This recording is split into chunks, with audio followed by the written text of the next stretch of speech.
מגיע הגילטי פלז'ר הקטן שלו. לכן היום אני ממליצה לכם לעשות מה שהשכנות שלי ואני עושות כל שנה.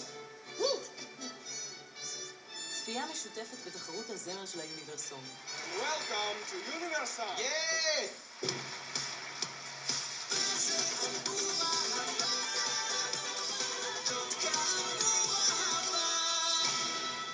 מה זה אמור להביא אז בכלל בעברית הדבר הזה? שתקי אנטישמית. ראית את כל המדינות שמשתתפות?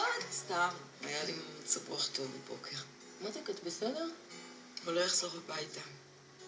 זה לא אמור לקרות רק שאת מכוערת וזקנה?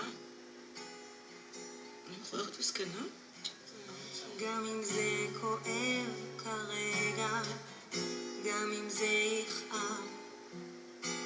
לאט, לאט, אנס, בסוף הכל יסתכל. זה שיר טוב. של מי זה? היה לה איזה עניין, מצאנו את עצמנו כל השכנים מנסים לעשות לה קצת שמח. תשמע, זה ממש טוב. אתה צוחק עליי? לא, אני רציני. חבל שלא התעררתם קודם. מה? ביוניברסונג.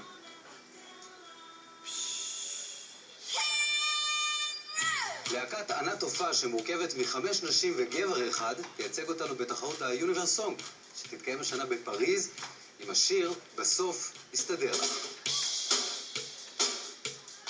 בנות, זה הפתעה? אני נשבע לכם, זאת הייתה בדיחה.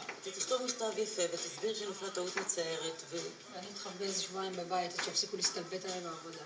זאת הסתנות של once in a lifetime. התשובה היא לא.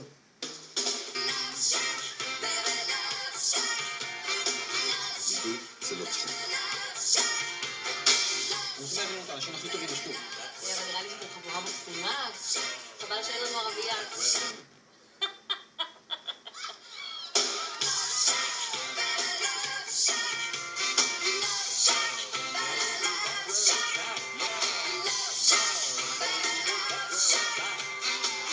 Shut